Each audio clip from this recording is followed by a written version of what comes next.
everyone, my name is Dusty and I'm hanging out talking about Atari on Nintendo.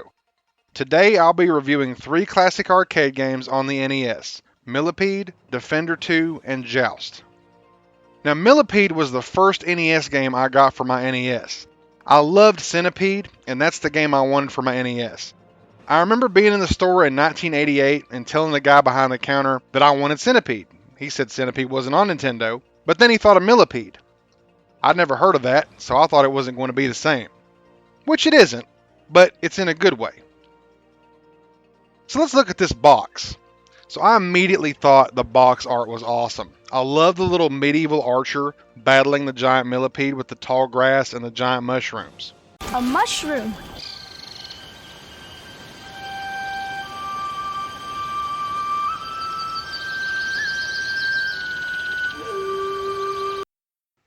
Let's look at some of these pages of this manual. I always used to check out the story first. You are lost in a dark, perilous, and enchanted forest. Dark, dangerous mushrooms push up through the squishy forest floor, snaring you on every side. Something slimy flashes through the mushrooms, moving in on you. The millipede. Not a normal-sized one, but the gigantic monster is attacking you. All you have to fight back with is the magic arrow. Shoot his head to turn it into mushrooms. But that is not the only thing attacking you. There are more creepy, crawly, buzzing, swarming creatures in this forest. Keep fighting with your magic arrow. If you're lucky, you may survive. Watch out, here they come. As a kid, I easily skipped over how to play. I would go straight to where the enemy types were shown. Even taking the time to read some of this here, it's not the most useful information other than to tell you that the DDT is a bomb and can help you clear out enemies. Here is the page that explains the enemies. This page too hasn't really provided much in the way of useful information or any sort of visual aid. The entire manual doesn't even mention that the inchworm slows down all the enemies on the screen when it's destroyed, which is pretty important information. I would have preferred something that is sprites or clearly marked artistic representations for each enemy type along with their point values, and maybe a bit about how they behave in the game. That's all I'm asking for. That's all he's asking for. Anyway, let's talk about the game. I loved this game as a kid and I still do. It gradually becomes more and more frantic, which makes it more challenging, but also creates many opportunities to score plenty of points, which results in extra lives and extended play. Home ports of arcade games that make it easy to play a longer time like that makes for a much more satisfying experience than it would be if you were just in the arcade. You insert the coin and you get the game over in the next couple of minutes. The screen is cropped quite a bit, but it does put many enemies on the screen, and while there is occasional slowdown, it doesn't really detract from play. The enemies move very fast most of the time, and it's really just not going to slow down that much, unless you shoot an inchworm, in which case it is supposed to slow down.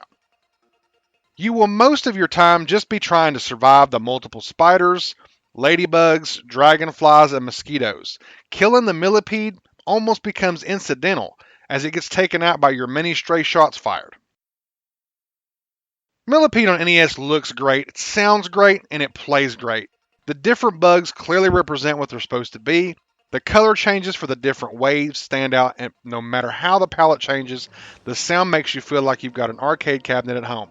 The controls with the gamepad feel good too, and you won't miss having a joystick, at least I don't. You really can't go wrong with this port. Before I talk about Defender 2 and Joust, I want to look at the poster that came with Millipede. Sadly, I don't have that anymore, but I did find a picture. Looking at that box art again, I can see how I came to the conclusion that Millipede and Joust were in the same universe. Here you can see on the poster, they took both box arts and combined them into this poster. I don't remember the Defender ship being part of that, but here it is. On this poster, I didn't even notice that second row. I wanted Joust so badly, but I never got that when I was a kid. I had Defender on Atari 5200, so I was fairly indifferent about getting Defender 2 on NES back then. I even passed up renting that one from All American Video on numerous occasions. Let's move on to Defender 2. I played Defender 2 on NES much later in life. I'm going to try to avoid talking about the different ports I did play growing up and just review Defender 2 on its own. So let's take a look at this box art on this one. This box art gets the job done. It makes the game look exciting. You got your spaceship blasting off to battle through that red canyon, which is somewhat reminiscent of the trench run from Star Wars. You've got the UFOs abducting the humans you're meant to protect, and you've got the wormhole or Stargate in the distance. Go ahead and just head straight for this manual here. So, looking at the story, that's where I like to go first. Stardate 7211. The distant planet Ligaris is being attacked by alien marauders. The residents of Ligaris are being abducted and turned into mutants. You, as the top gun of the Defender team, must save these people. The aliens are mean and vicious. You must fight with landers, mutants, Eulabian space guppies, and more. There is a special gate in each screen which you can warp into to get to the other side of the planet. You meet more enemies there to fight. You're the only one who can save the planet, battle with aliens at the speed exceeding the speed of light in dark, unknown space. I feel like that story is written a bit on the awkward side, so I didn't read that word for word there, but you get the idea.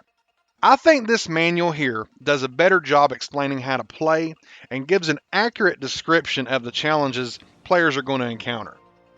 On the characters page, we get some description of enemy behavior, but it's not clear which entry goes with which enemy. I really wanted to know which ones were the Eulabian space guppies. Also, the smart bomb is a character? Are they intelligent robots that you hang out with before sending them out to blow up all the enemies? Is it something like this? We have to go. No, I can't make it. My hover stabilization's gone, my main circuit's blown, and both backups are failing. You can make it. It's no use, Vincent. My useful days are finished. But part of me goes with you. You'll never be obsolete. Carry on the tradition. We're the best.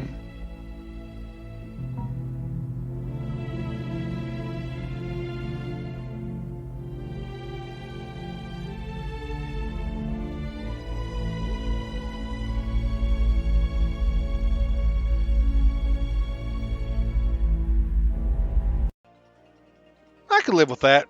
Let's talk about the gameplay. Defender 2 on NES is an enjoyable spaceship shooter. It's fun blasting aliens, it's fun zipping across the planet's surface in either direction. Rescuing the residents of the planet is the goal of the game, but you really only lose points if you fail to rescue them or prevent their abduction. So the player can choose to aim for that for the higher score, or just blast everything in sight.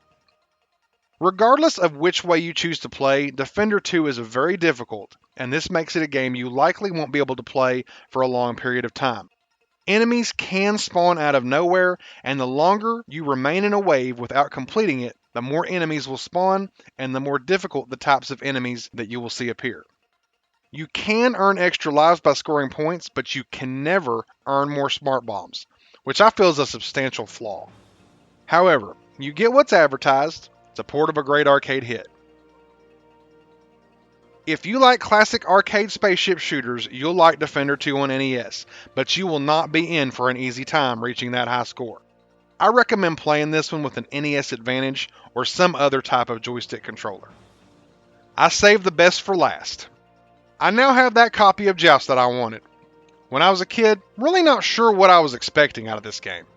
I thought Joust was going to be like Legendary Wings, but with knights riding flying ostriches instead of having wings of their own. I don't think I really expected what Joust actually is, in any way, shape, or form. Let's take a look at the box art on this one. So this is some great box art. You've got your flying ostrich knight here decked out with what looks like shining chrome armor. He's flying over floating rocks above an ocean of lava.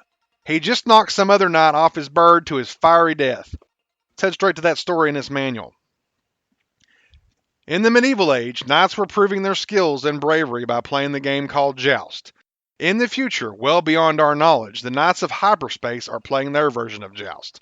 They saddle up the space ostrich and fight with aliens. You must adjust yourself to this unknown environment called hyperspace. You are not fighting for fame or glory, you're fighting for your own life. Knock the aliens off before they get to you. It's not an easy task. Someone must do it. Can you be the survivor of this space fight? Good luck. Believe me, you will need it. They make it sound like Ostrich Knight Rollerball. I'm still invested here. Your opponents are the Buzzard Riders. Not a bad name. The floating hand that comes out of the lava is a troll? That's using your imagination there. But that defines Atari and early 80s arcade games. The Shadow Lord is the coolest name for an enemy in the game. Even if you don't end up liking this game, you gotta hand it to them for this presentation. There's really not much to say about this characters page. It's pretty terrible. Luckily, the game intro itself explains most of what we'll need to know in that regard. So in Joust, you're just floating around the screen trying to bump into other knights on winged steeds so that your lance is higher than your opponent's. In practice, you're essentially just trying to land on them and avoid being landed on yourself. Like Defender 2, if you spend too much time in a wave, a pterodactyl will appear, and you cannot defeat the pterodactyl. You just have to avoid it until you can clear the wave.